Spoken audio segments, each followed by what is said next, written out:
পাহাড় পরিমাণ ঋণও যদি আপনার থাকে, যদি আপনি প্রচণ্ড পরিমাণে ঋণগ্রস্ত হন, লোন নিয়েছেন, বন্ধুর থেকে ঋণ নিয়েছেন, ফ্রেন্ড থেকে ঋণ নিয়ে আটকে আছে, দিতে পারছেন না, পারিবারিকভাবে খুবই চাপে আছেন, খুব কষ্টে আছেন, প্রচণ্ড ঋণের বোঝা আপনার মাথায়, আমি আজকে এমন কিছু আমল শেখায় দিব যে আমলগুলো করলে আপনার ঋণের বোঝার দায়িত্ব স্বয়ং আল্লাহ তাআলা নিজেই নিয়ে নেবে। সুবহানাল্লাহ পড়বেন না সবাই? পাহাড় পরিমাণ ঋণ দূর হবে যে আমলে, পাহাড় পরিমাণ ঋণ শোধ করতে সক্ষম হব আমরা যে আমলে, এই আমলগুলো জানা দরকার। যুবক ভাইরা আছে না নাই? জানতে হলে শুনতে হবে, আর শোনার পরে জাস্ট শুনে থাকলেই হবে না, আমলও করার দরকার। যুবক ভাইরা আছে না নাই? You have to listen first and then you have to apply. আগে শুনবো, মানবো। বলেন সবাই ইনশাআল্লাহ। প্রথম আমল, আমি কিছু দোয়া শেখাচ্ছি, দোয়াগুলো সবাই মুখস্থ করবেন। মাথায় রাখবেন, দোয়া হচ্ছে এমন একটা জিনিস, আত-তাকদীরু লা ইয়ারুদ, ভাগ্যের কোনো চেঞ্জ নেই, ইটস নেভার চেঞ্জ, কোনো পরিবর্তন হয় না।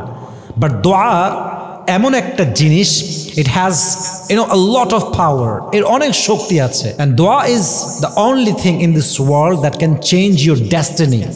হাদিসে আসছে, দোয়ার দ্বারা বান্দার ভাগ্যও পরিবর্তন হয়ে যায়। সুবহানাল্লাহ পড়বেন না আপনারা?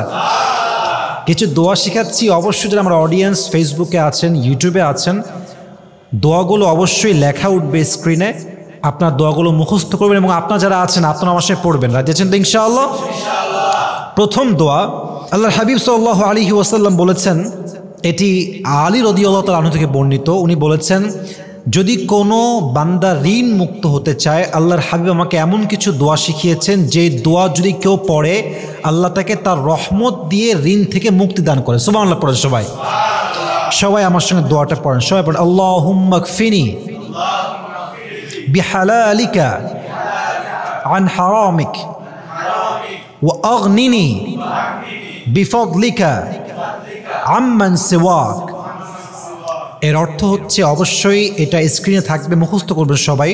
এর অর্থ হচ্ছে, আল্লাহ তুমি আমাকে হালাল প্রদানের মাধ্যমে হারাম থেকে রক্ষা করো, এবং তুমি আমাকে এমনভাবে অনুগ্রহ করো, এমনভাবে দয়া করো যেন আমি তোমাকে ছাড়া অন্য কারো প্রতি মুখাপেক্ষী না হই। পড়েন সবাই আমিন। এর অর্থ হচ্ছে, তুমি আমাকে এত কিছু দাও, এত সম্পদ দাও, এত অর্থ দাও, এত রহমত করো, এত দয়া করো যেন আমি আর ঋণের বোঝা টানতে না হয়, আমি যেন তোমার থেকেই চাই, তোমার থেকেই পাই। সকলে পড়না আমিন। তবে দোয়াটা আমি আবার রিপিট করছি, আল্লাহুম্মা কফিনি বিহালালিকা আন হারামিক, এবং এই দোয়ার দ্বিতীয় অংশ হচ্ছে ওয়াগনিনি বিফদলিকা আম্মান সিওয়াক। আল্লাহ তুমি আমাকে, এই দোয়াটা বারবার যদি পড়তে থাকেন অবশ্যই কাজ করবে। তবে দোয়ার অর্থ বুঝলে কি হয়, দোয়াটা পড়তে আগ্রহ আরও বেশি বেড়ে যায়। দোয়ার অর্থ হচ্ছে, আল্লাহ তুমি আমাকে হালাল প্রদানের মাধ্যমে হারাম থেকে বিরত রাখো। আর দ্বিতীয় অংশের অর্থ হচ্ছে, আল্লাহ তুমি আমাকে এমনভাবে রহমত প্রদান করো, এমনভাবে অনুগ্রহ করো যেন আমি তোমাকে ছাড়া অন্য কারো প্রতি মুখাপেক্ষী না হই। পড়েন সবাই আমিন। নাম্বার 1 দোয়া।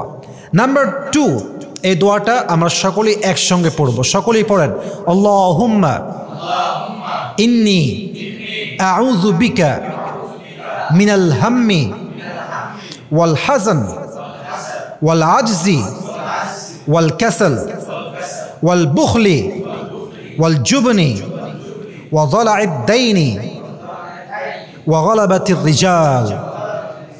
এর অর্থ হচ্ছে, আল্লাহ তুমি আমাকে দুঃখ থেকে, দুশ্চিন্তা থেকে মুক্তি দান করো। পড়েন সবাই আমিন। আরও অনেকগুলো দোয়া এখানে আছে। আল্লাহ তুমি আমাকে মুক্তি দান করো অক্ষমতা থেকে, অপারগতা থেকে, অলসতা থেকে, তুমি আমাকে মুক্তি দান করো কৃপণতা থেকে, ঋণগ্রস্ত থেকে। সকলে পড়েন আমিন। এবং লাস্টে 2টা শব্দ আসছে, যালা'id দাইনি ওয়া গালাবাতির রিজাল। এর অর্থ হচ্ছে, আল্লাহ তুমি আমাকে রক্ষা করো মানুষের প্রাধান্য এবং মানুষের যেই একটা প্রভাবের অধীনস্থতা আছে, তুমি আমাকে সমস্ত বিপদ থেকে, এই বালা থেকে রক্ষা করো। সকলে পড়েন আমিন। তো দোয়াটা আমি আবার পড়ছি, আল্লাহুম্মা ইন্নী আউযু বিকা মিনাল হাম্মি ওয়াল হাযান ওয়াল আজজি ওয়াল কাসাল ওয়াল বুখল ওয়াল জুবন ওয়া যালা'id দাইন ওয়া গালাবাতির রিজাল। এই দোয়াটা যে বান্দা বেশি বেশি পাঠ করবে, আল্লাহর হাবিব বলেছেন তার ঋণের বোঝা আল্লাহ নিজ দায়িত্বে নিয়ে নেবে। সুবহানাল্লাহ পড়েন সবাই। এই দোয়াটা আমরা সবাই বেশি বেশি পাঠ করব তো ইনশাআল্লাহ। আল্লাহ সবাইকে আমাদের তৌফিক দান করুক। আমরা সকলেই মন খুলে পড়ছি আমিন। 3 নম্বর আরেকটি দোয়া শেখাচ্ছি, দোয়াটা একটু বড়। আমি সবাইকে একটা অ্যাডভাইস দিব, দোয়া যদি আপনার মুখস্থ করা খুব কঠিনও হয়, আপনি দোয়াটা লিখে নিয়ে বা বাংলা লিখে নিয়ে আরবি উচ্চারণটা ভালো করে বুঝে আত্মস্থ করে দোয়াটা বারবার পাঠ করবেন। যদি আপনার প্রথমের দিকে মুখস্থ নাও হয়, আপনি দেখে দেখে পাঠ করবেন। দেখে পড়লেও আপনার কোনো সমস্যা নাই, দোয়া কবুল করার মালিক একজন, তিনি কে? সবাই পড়েন, আল্লাহুম্মা মালিকুল মুলকি তুতিল মুলকা মান তাশা ওয়া তানজিউল মুলকা মিম্মান তাশা ওয়া তুদিল্লু মান তাশা বিয়াদিকাল খাইর ইন্নাকা আলা কুল্লি শাইইন কাদির। এখানেই শেষ না, আরও আছে। বলেন সবাই, রহমানুদ দুনিয়া ওয়াল আখিরাহ তুতিহুমা মান তাশা ওয়া তামনাউ মিনহুমা মান তাশা ওয়ারহামনি রাহমাতান তুগনিনি বিহা আন রহমাতিন মিন সিওয়াক। এর অর্থ হচ্ছে, আল্লাহ তুমি তো সমস্ত রাজত্বের মালিক, তুমি যাকে চাও তাকে সম্মান দাও, যাকে চাও লাঞ্ছিত করো, সব ক্ষমতা একজনের হাতে। আওয়াজ দিয়ে বলেন, তিনি কে? He is capable to do anything in this world and the next. তিনি যাই চাই তাই করেন, তিনি হচ্ছেন সব কিছুর উপরে কাদের, সক্ষম। সে সত্তা বলেন তো কে? এবং এই আরও অংশ আছে এই দোয়ার, রহমানুদ দুনিয়া ওয়াল আখিরা, যিনি এই জগতে এবং আখিরাতের জগতে, দুই জগতে, উভয় জগতে দয়াময়, মায়াময়। তিনি কে? তিনি যাকে চায় তাকে দান করেন, রিজিক দান করেন, সম্মান দান করেন, অর্থ দান করেন, এবং যাকে তিনি চান তাকে তিনি মাহরুম করেন, বঞ্চিত করেন। এটাও কে? বলেন তো সবাই। এবং আল্লাহ তাআলা নবীর মাধ্যমে দোয়ার শেষ অংশ বলছেন, ওয়ারহামনি রহমাতান, মানে আমরা দোয়া করছি, আল্লাহ তুমি আমাকে এমন রহমত দাও যে রহমত দ্বারা আমি মানুষের প্রতি যে মুখাপেক্ষী হয়ে আছি, অর্থাৎ ঋণগ্রস্ত মানে কি জানেন? আপনি দায়ে থাকা, আপনাকে ইচ্ছা মতো গালি দিবে, বকা দিবে, গায়ে হাত তুলবে, আপনি মুখাপেক্ষী।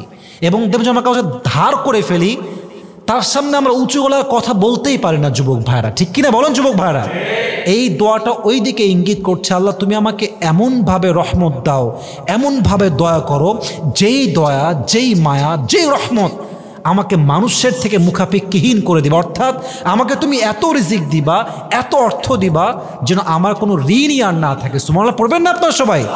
কি সুন্দর এই দোয়াটা। এটা আনাস রাদিয়াল্লাহু তাআলা আনহু থেকে বর্ণিত, তিনি বলেছেন, এই দোয়াটা যে বান্দা ঋণগ্রস্ত অবস্থায় পাঠ করবে, তার ঋণকে পরিশোধ করার জন্য তাকে সাহায্য করবে একজন। আওয়াজ দিয়ে বলেন তো সবাই, তিনি কে? তাহলে এই 3টা দোয়া যে কোনো ঋণ অবস্থায় আপনি পড়বেন, মন থেকে ইয়াকিন নিয়ে পড়বেন। আমলের মধ্যে যদি ইয়াকিন না থাকে, এই আমলটা আপনার জন্য কাজ করবে না। একটা হাদিসে আসছে যে আল্লাহর হাবিব একজনকে দোয়া শিখাই দিলেন যে তুমি এই দোয়াটা পড়বা। দোয়াটা হচ্ছে, আফা হাসিবতুম আন্নামা খালাকনাকুম আবাসা ওয়া আন্নাকুম ইলাইনা লা তুরজাউন। ওই সাহাবী কয়েকদিন পরে আবার আসছে, ইয়া রাসূলুল্লাহ দোয়াটা আমি পাঠ করেছি, but it has not worked for me, এটা আমার জন্য কাজ করছে না। আল্লাহর হাবিব বলছেন যে এই দোয়াটা এমন একটা শক্তিশালী দোয়া, যদি কেউ পাহাড়ের সামনে ইয়াকিন নিয়ে, ঈমান নিয়ে এই দোয়াটা পাঠ করে, দোয়ায় এত শক্তি আছে, পাহাড়টা ভেঙে চুরে 2 খণ্ডিত হয়ে যাবে। সুবহানাল্লাহ পড়বেন না আপনারা সবাই? দ্বিখণ্ডিত হয়ে যাবে। তার মানে সমস্যা কোথায়? তুমি সেই ঈমান নিয়ে পড়ো নাই যে ঈমান নিয়ে তোমার পড়ার দরকার ছিল। আরেক হাদিসে আসছে, হাদিসে কুদসি, আল্লাহ বলছেন, আমি আমার বান্দার কাছে তেমন, আমার বান্দা আমাকে ভাবে যেমন। সুবহানাল্লাহ পড়বেন না আপনারা? যদি আপনি ভাবেন যে ইয়েস আমার রব আছে, আমার মালিক আছে, আমার প্রভু আছে, আমার আল্লাহ আছে, তিনি আমাকে উদ্ধার করবেন এই দোয়ার মাধ্যমে, ইয়াকিন করার সঙ্গে সঙ্গে এই দোয়াটা আরশে আজিমে গিয়ে নক করবে। সুবহানাল্লাহ পড়ে সবাই। অতএব জাস্ট ঋণগ্রস্ত হয়ে দোয়া পড়লাম and it will be solved automatically, no, it's not like that. আপনাকে ঈমান রাখতে হবে, সর্বোচ্চ ট্রাই করতে হবে, তারপরে আপনাকে ঋণ মুক্ত করতে পারে একজন। আওয়াজ দিয়ে বলেন তো তিনি কে? আমি রবের কাছে দোয়া করি আল্লাহ তাআলা আমাদের সবাইকে ঋণ মুক্ত জীবন দান করুক। আমরা সকলেই মন খুলে পড়ছি আমিন। আল্লাহ আমাদের সবাইকে সুদ মুক্ত জীবন দান করুক, সকলে পড়ছি আমিন।